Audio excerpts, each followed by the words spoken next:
UP के मेरठ में भारतीय जवान के साथ मारपीट के मामले में एनएचएआई ने बड़ा फैसला लिया। एनएचएआई ने लाइसेंसधारी पर 20 लाख रुपए का जुर्माना लगा दिया। साथ ही ये भी प्रक्रिया शुरू कर दी है कि भविष्य में लाइसेंसधारी कहीं और टोल प्लाजा में काम में ना लग सके। इसके अलावा मामले में पुलिस की कार्रवाई भी इस वक्त जारी है। ना ये थप्पड़ मारने वाले बचेंगे, ना पोल में बांधकर मारने वाले, और ना ही ये डंडे मारने वाला। इन एक एक दबंगों की दबंगई का पूरा हिसाब हो रहा है, जिसे लेकर यूपी पुलिस फुल एक्शन में आ गई है और इनमें से अब तक 7 आरोपियों को गिरफ्तार कर लिया गया है।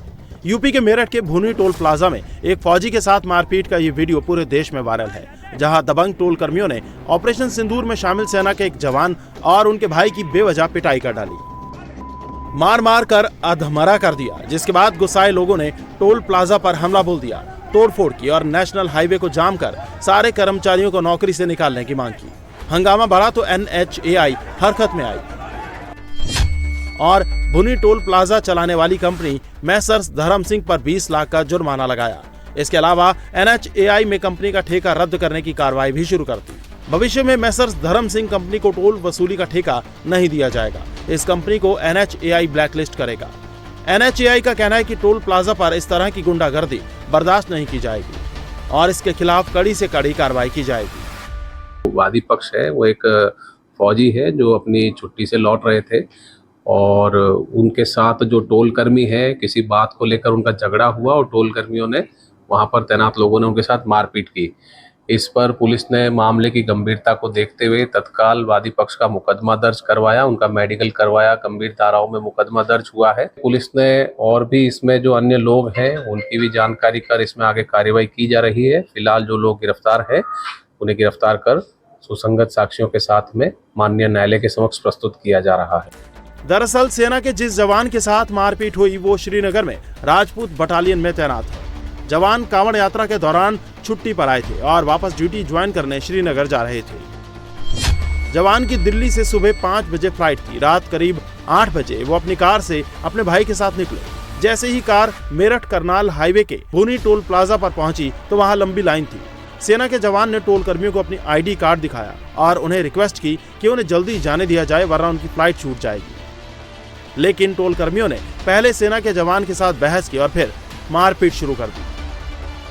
घटना तो शर्मनाक है ही, लेकिन ये घटना इस टोल पर पहली बार नहीं हुई। आज तो इसलिए इतना आक्रोश है कि आज एक सेना के जवान को मारा गया है, तो ये तो पूरे देश के लिए और सेना जो है इससे सेना का भी एक सम्मान में कमी आई है। जो हमारे क्षेत्र में टोल है और साफ सीधी बात है हमारी, इस टोल को इस सड़क पर हम चलन नहीं देने के, बिल्कुल किसी कीमत पे टोल नहीं चलने का।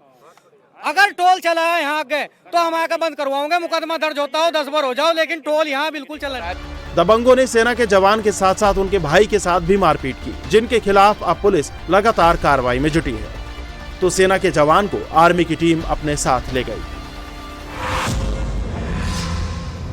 बिहार में एसआईआर को लेकर आज फिर संसद में हंगामे के आसार हैं। विपक्ष लगातार एसआईआर के अलावा वोट चोरी का आरोप लगाते हुए चुनाव आयोग से सवाल पूछ रहा है। चुनाव आयोग ने आरोप को लेकर राहुल गांधी को हलफनामा दाखिल करने के लिए कहा तो विपक्ष अब मुख्य चुनाव आयुक्त के खिलाफ महाभियोग लाने की तैयारी कर रहा है। बीजेपी ने आरोप लगाया कि कांग्रेस के पास कोई मुद्दा नहीं है और वो जनता का वोट लेने में भी नाकाम है, इसीलिए वो देश में अराजकता फैलाने की कोशिश कर रही है। चुनाव आयोग के खिलाफ विपक्ष का हल्ला बोल।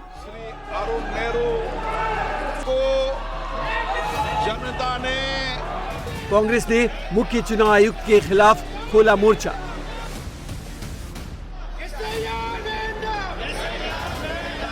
बिहार में एसआईआर का विरोध और वोट चोरी का आरोप लगाकर विपक्ष लगातार हमलावर है। वो मोदी सरकार के साथ चुनाव आयोग पर भी अटैक कर रहा है। संसद में इस मुद्दे पर सत्ता पक्ष और विपक्ष में गतिरोध लगातार जारी है। सोमवार को हंगामे की वजह से संसद की कार्रवाई नहीं चल पाई और आज भी इस मुद्दे पर हंगामे के आसार हैं। विपक्ष अब मुख्य चुनाव आयुक्त ज्ञानेश कुमार के खिलाफ लामबंद हो गया है और इस मुद्दे पर महाभियोग प्रस्ताव लाने पर विचार कर रहा है। कांग्रेस नेताओं ने आरोप लगाया कि चीफ इलेक्शन कमिश्नर बीजेपी की स्क्रिप्ट पढ़ रहे हैं। यहाँ पे एकदम साफ जाहिर हो रहा है कि इलेक्शन कमीशन पार्टीजन तरीके से काम कर रही है। जिस तरीके से कल उन्होंने प्रेस कॉन्फ्रेंस किया इसमें एकदम साफ लग रहा था इलेक्शन कमीशन का प्रेस कॉन्फ्रेंस नहीं था, स्क्रिप्टेड था। जो भाजपा के स्पोक्स पर्सन कह रहे थे उसी लैंग्वेज, उसी टोन और उसी टनर में जो है कल सीईसी बात कर रहे थे। डेमोक्रेसी जिंदा रहना चाहिए, जो स्ट्रक्चर्स क्रिएट किए गए वो जिंदा रहना चाहिए। उसके प्रोटेक्शन के लिए हमारे कॉन्स्टिट्यूशन के अंदर, हमारी पार्लियामेंट्री डेमोक्रेसी के अंदर चेक्स एंड बैलेंसेस क्रिएट किए गए। उसके लिए कई हथियार, कई इंस्ट्रूमेंट दिया गया है, उसका पूरा इस्तेमाल हम करेंगे। क्या महाभियोग वाला इंस्ट्रूमेंट भी यूज कर सकते हैं? पास्ट में भी किए हम अलग अलग कॉन्स्टिट्यूशनल अथॉरिटीज के खिलाफ। दरअसल चुनाव आयोग ने पिछले दिनों नेता प्रतिपक्ष राहुल गांधी के आरोपों का जवाब दिया था। मुख्य चुनाव आयुक्त ने बिना नाम लिए कहा था कि जो डेटा दिखाकर आरोप लगाया गया है वो डेटा चुनाव आयोग के नहीं थे। सीईसी ने प्रेस कॉन्फ्रेंस में 7 दिनों के भीतर आरोपों पर हलफनामा दाखिल करने या फिर माफी मांगने को कहा था। ये भी कहा कि अगर हलफनामा नहीं मिला तो इसका मतलब है कि सब आरोप निराधार हैं। अब विपक्ष के नेता आरोप लगा रहे हैं कि चुनाव आयोग सवालों के जवाब देने की बजाय उन्हें धमका रहा है। अपने प्रेस वार्तालाप में राजनीतिक दलों पर सवाल उठाया और एक प्रकार से राजनीतिक दलों पर आक्रमण किया, जबकि बेहतर ये होता कि वे ये बताते कि ये एसआईआर प्रोसेस इतनी हड़बड़ी में, इतनी जल्दबाजी में क्यों कर रहे हैं। और आपको आश्चर्य होगा कि एक भी उस एफिडेविट पर आज तक कोई कार्रवाई नहीं की। जो इलेक्शन कमीशन रोजाना राहुल गांधी जी से एफिडेविट मांग रहा है, उस इलेक्शन कमीशन को हम 2022 में 18,000 गलत तरीके से काटे गए वोटों के एफिडेविट दे चुके हैं। इस तरह के एफिडेविट हैं, उसकी सब रसीदें हैं और कोई कार्रवाई नहीं हुई। उधर बीजेपी ने विपक्ष के आरोपों पर कहा कि ये लोग भारत में बांग्लादेश और श्रीलंका की तरह अराजकता फैलाना चाहते हैं। वो चाहते हैं कि भारत के लोग हिंसा पे उतारू हो जाएं, सड़क पे आ जाएं, मार काट मचे और उसमें ये फायदा उठाएं। बट यही फर्क है हिंदुस्तान में और बाकियों में। क्या सच है और क्या झूठ है यह लोग समझते हैं, और इसीलिए लोगों की समझदारी के आगे जितना भी ये हल्ला मचाए, जितना भी ये चोर चोर करे, कौन चोर है और कौन पुलिस है ये जनता जानती है। बीजेपी नेताओं के साथ सरकार भी विपक्षी दलों के संसद में हंगामे पर सवाल उठा रही है और विपक्ष को सुझाव दे रही है कि अपनी शिकायत चुनाव आयोग के सामने रखें। संसद को ठप करना इस मुद्दे का समाधान नहीं है।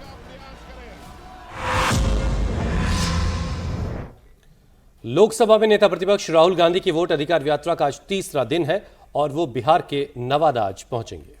राहुल गांधी ने आरजेडी नेता तेजस्वी यादव के साथ सासाराम से इस यात्रा की शुरुआत की थी।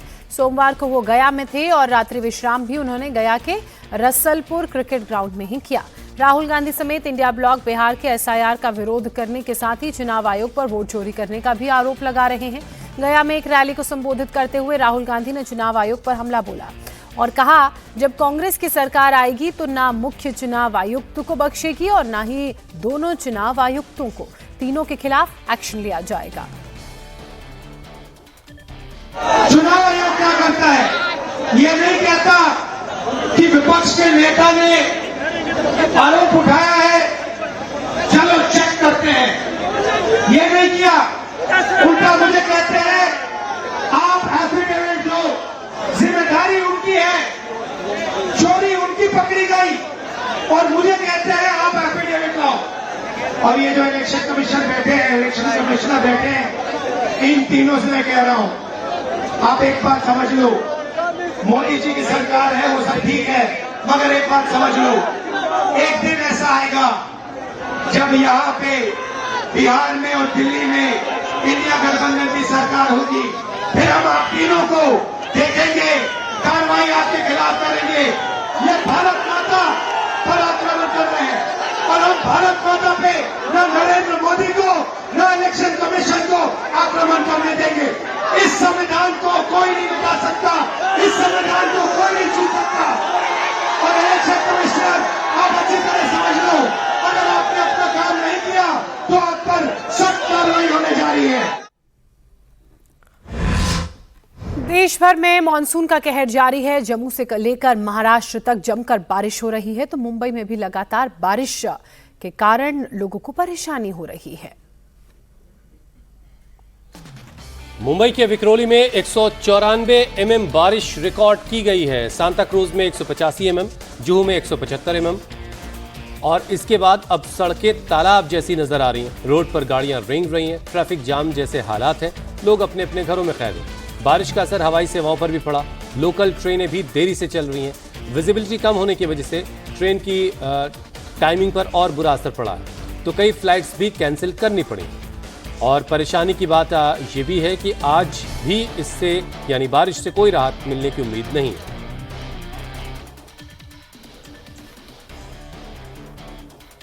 और बारिश का रेड अलर्ट जारी हुआ है और सभी स्कूल कॉलेज को बंद करने का आदेश जारी कर दिया गया। मुंबई, ठाणे, पालघर में सभी स्कूलों में छुट्टी कर दी गई है ताकि किसी भी अनहोनी से बचा जा सके, क्योंकि मौसम विभाग ने आज के लिए भी बारिश का रेड अलर्ट जारी किया है। मुंबई में पिछले कई दिनों से बारिश का दौर जारी है। 8 घंटे में 177 mm बारिश यहां पर रिकॉर्ड की गई है। सभी स्कूल कॉलेजेस एहतियातन बंद कर दिए गए हैं। मुंबई, ठाणे, पालघर ये वो इलाके हैं जहां स्कूलों में छुट्टी घोषित कर दी गई है। इसके अलावा बांद्रा, वर्ली की बात की जाए, चेंबूर की बात की जाए, दादर, वसोवा, ये वो सब इलाके हैं जो बारिश से सबसे ज़्यादा प्रभावित हुए हैं और उसका असर आम जनजीवन पर पड़ा है। सड़कों पर पेड़ गिर गए हैं, पानी भर गया है, लोगों को आवाजाही में परेशानी हो रही है, आम जनजीवन प्रभावित है। चेंबूर में 177 mm, दादर में 173 mm, वर्सोवा में 149 mm के अलावा वडाला की बात की जाए यहाँ पर 165 mm, वर्ली में 170 mm, तो बांद्रा में 149 mm बारिश दर्ज की गई है। और आज भी बारिश का रेड अलर्ट मुंबई के लिए और मुंबई के आसपास के इलाकों के लिए जारी किया गया है। बारिश ने एक और परेशानी जो खड़ी की है, जगह जगह पेड़ गिर रहे हैं और इसकी वजह से भी काफ़ी नुकसान हो रहा है। पेड़ जो है, अब इन ठाणे की सड़कों की तस्वीरें आप देख रहे हैं। गनीमत ये है कि इस वक्त वहाँ से कोई गुजर नहीं रहा था, लेकिन दिल्ली में हमने देखा कि कई लोगों की जानें भी गई हैं। ये बांद्रा मुंबई की तस्वीरें आप देख रहे हैं। सड़क पर अच्छा खासा पानी भरा हुआ है और इसी के बीच से गाड़ियाँ गुजर रही हैं। गाड़ियों को ये भी अंदाज़ा नहीं लग पाता ऐसे वक्त में कि उनके सामने आगे कोई गड्ढा, बड़ा गड्ढा तो नहीं है। मतलब ये कि एक किसी भी अनहोनी की गुंजाइश ज़्यादा रहती है। अब दादर की तस्वीरें आप देख रहे हैं, गाड़ी बंद हो गई है। कहीं पानी ज़्यादा रहा होगा, साइलेंसर के जरिए पानी अंदर चला गया और गाड़ी बंद हो गई। उसके बाद धक्का लगाकर लोग गाड़ी को आगे ले जा रहे हैं। तो ये एक और तस्वीर दादर मुंबई की आपको दिखा रहे हैं। यहाँ सड़कों पर पानी भरा हुआ है, लोगों ने रेनकोट पहन रखे हैं। छाते की मदद से बारिश के इस प्रहार से बचने की कोशिश है। देखिए, स्कूटी खराब हो गई है और स्कूटी को कैसे एक व्यक्ति रेंग कर आगे ले जा रहा है। गाड़ियों की रफ्तार धीमी हो गई है। मुंबई के दादर इलाके की तस्वीरें, सड़कों पर पानी भर गया है, जिस कारण जो गाड़ियों की संख्या है वो भी सड़कों पर कम है और जो गाड़ियाँ गुजर भी रही हैं इन पानी से भरी हुई सड़कों से होते हुए, उनकी भी रफ्तार। सवाल ये है ज्योत्सना कि ये जो ड्रेनेज का पूरा सिस्टम वो कैसे कोलैप्स हो जाता है कि आखिर जो पानी बारिश हो रही है वो ड्रेनेज के जरिए क्यों नहीं उसकी निकासी हो पाती। ये सवाल हर बार पूछा जाता है, लेकिन हर बार इसी तरह की स्थिति और इसी तरह के हालात देखने को मिलते हैं, चाहे बात मुंबई की जाए या दिल्ली की ही क्यों न की जाए। और अब बात राजधानी दिल्ली की, जहां पिछले कुछ दिनों से ज्यादा बारिश नहीं हुई, लेकिन बावजूद इसके यमुना का जलस्तर लगातार बढ़ रहा है और इसने दिल्ली वालों की टेंशन बढ़ा दी है। दरअसल दिल्ली में यमुना खतरे के निशान के करीब है। यमुना का वाटर लेवल 205.59 मीटर रिकॉर्ड किया गया है, जो खतरे के निशान के बेहद करीब है। असल में हरियाणा के हथनी कुंड बैराज से लाखों क्यूसेक पानी छोड़ा गया और यही कारण है कि हर घंटे हरियाणा से करीब 45,000 क्यूसेक पानी दिल्ली में पहुंच रहा है, जो यमुना के जलस्तर को बढ़ा रहा है। और यमुना का जलस्तर बढ़ने से रिवर बेड पर बने इलाकों और लो लाइंग एरियाज में बाढ़ का खतरा लगातार बना हुआ है।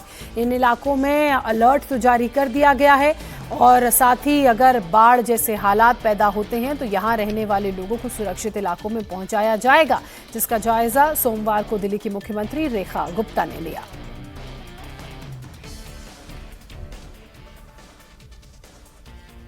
राजधानी दिल्ली में यमुना नदी खतरे के निशान से ऊपर बह रही है। इस वक्त मैं असीता घाट पे हूँ। सबसे बड़ी समस्या ये होती है कि राजधानी दिल्ली में जब यमुना नदी खतरे के निशान से ऊपर बहती है तो जो लो लाइंग इलाका है वहां पे जो लोग रहते हैं उनके लिए परेशानी होती है। जो रिवर बेड पे रहते हैं उनके लिए परेशानी होती है, खासकर पल्ला हो, उस्मानपुर हो, यमुना बाजार का इलाका हो, इन तमाम इलाकों में पानी बढ़ जाता है और लोगों को जो यमुना के रिवर बेड पे रहते हैं उनको सेफ जगह पे शिफ्ट किया जाता है। जानकार ये कह रहे हैं कि हथनीकुंड बराज से जिस हिसाब से पानी डिस्चार्ज किया जा रहा है उससे यमुना नदी का जो जलस्तर है 206.15 मीटर तक पहुंच सकता है। हालांकि इतना पानी नहीं आएगा यमुना में कि कोई भी रिहायशी एरिया हो या बस अड्डा का इलाका हो वहां तक पानी पहुंचे, लेकिन जो रिवर बेड पे रहते हैं लोग या यमुना नदी के पास वाले जो इलाके हैं उन इलाकों में जरूर पानी आ जाएगा। तो एहतियात के तौर पे इन इलाकों में रहने वाले लोगों को खाली करवाया जाएगा।